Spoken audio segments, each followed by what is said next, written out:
Here's an odd little game that I doubt many of you have heard of. Superman 2 for the C64. It's a side-scrolling shooter where you play as Superman and fly through space, blasting weird-ass alien creatures. But what's really weird about this game is that it has almost nothing to do with the Superman 2 film, aside from having the Man of Steel in it. So anyway, let's get into it. Superman 2 for the Commodore 64. To call this game's graphics underwhelming would be a compliment. Superman's character is so small that he's virtually non-existent. Despite the system's limitations, couldn't they have made him a little bit bigger than an anteater's asshole? Oh, and I love his rectangular blockhead. There's another classy graphical touch for you. As for the enemies, they don't look much better either. Instead of General Zod and the other Kryptonian war criminals, they have these weird alien things, and I have no fucking clue what the hell they are. Lethal intergalactic pancakes, psychedelic puff pastries, blocks, happy-go-lucky microbes, one of the snakes from Battletoads, and who the fuck knows? I don't suppose they could have thrown in some actual enemies from Superman's Rogues Gallery. What, am I fucking crazy? Of course they couldn't do that. Oh, and the background ain't too impressive either. Space and rocks. Wow, whoop-dee shit. Moving on to the controls, they're very simple. You use the control pad to move Superman and the control button to fire heat vision and missiles. Yeah, missiles. I don't know where Superman got the power to fire artillery out of his body, but there you go. Anyway, the big problem with these controls is that Superman moves way too slowly in the beginning, and you have to get speed icons or else he won't survive the later levels. In a way, this kind of reminds me of Abadox for the NES. And honestly, I don't like the concept in that game or in this one. They should just make the character move fast like in other flying games. Gameplay-wise, this is your basic side-scrolling shooter. You move from left to right and blast weird shit. As mentioned earlier, you have to collect speed icons to help you move faster. In addition to the speed icons, you can also collect weapon upgrades. But both of these are in the form of blocks, and if you hit the wrong one, you lose a life. Oh wait though, it gets even better. If you collect the wrong kind of power icon, you die. What the fuck is up with this shit? Honestly, I'm still not exactly sure how the power-up system works, but from what I can gather, you collect certain icons based on how many groups of enemies you destroy. For example, in the beginning here, if you destroy the first group of enemies, you can collect a speed icon. However, if you collect anything else, you die.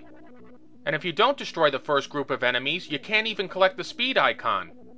This is one of the most fucked up power-up systems I've ever seen in any game.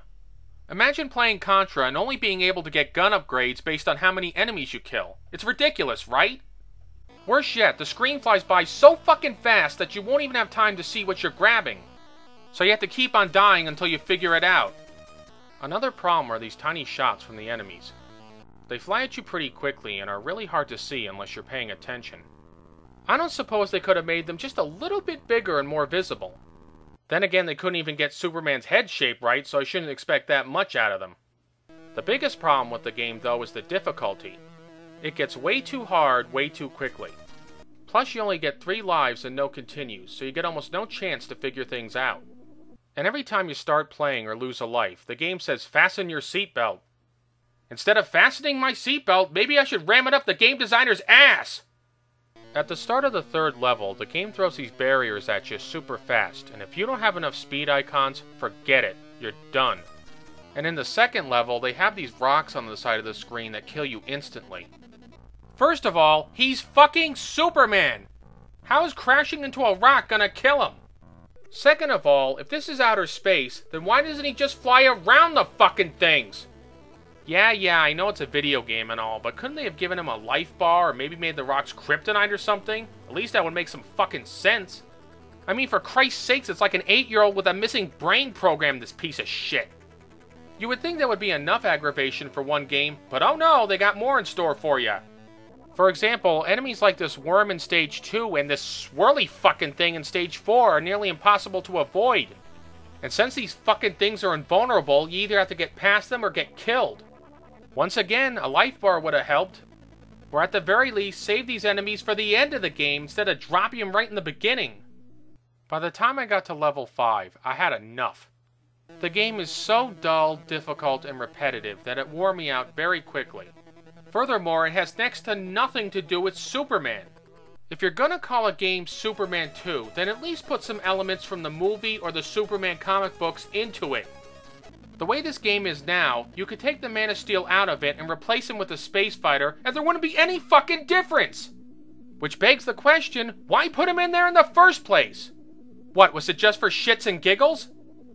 The music is yet another element that has nothing to do with the Christopher Reeve movies. There's no Superman theme or anything like that, it's just some weird funky ass music. Here, listen.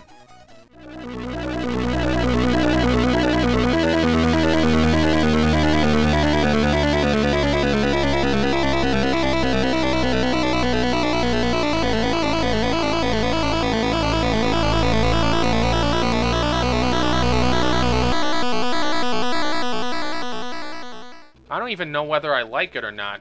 It is different though, I will give him credit for that. But then again, I'm not sure if is ever going to catch on as a Superman theme. Unless you're desperate to play anything with the name Superman attached to it, I'd suggest avoiding this game. So in conclusion, after 3 games, I'm about Superman'd out. That's not to say I won't review any other Superman games in the future, but right now I need a break from the character. This is Film and Stuff signing off. Thanks for watching.